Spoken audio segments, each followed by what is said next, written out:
Napatay ang abogado ni Albuera Leyte Mayor Rolando Espinosa Sr. matapos itong tambangan sa Tacloban City kahapon. Narito ang hatol na balita ni Jeneline Gakit.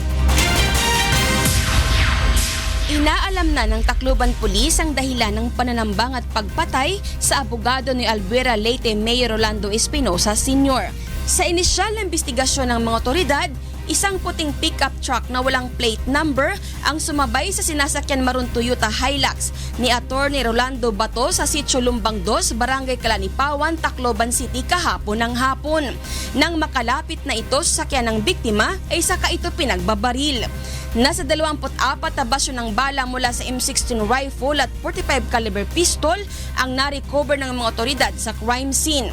Did on the spot si Attorney Bato at ang 17 taong gulang na babaeng kasama nito sa sakyan na kinilalang si Angelica Holanda Bonita. So we will exert our diligent effort to investigate, to determine kung sino yung gumawa nito, ma-identify at kung ano yung motibo. Samantala, 2 beses naman nang nakipag-usap si Albuera Mayor Rolando Espinosa kay Police Chief Inspector Joby Espinedo sa PNP Albuera Station.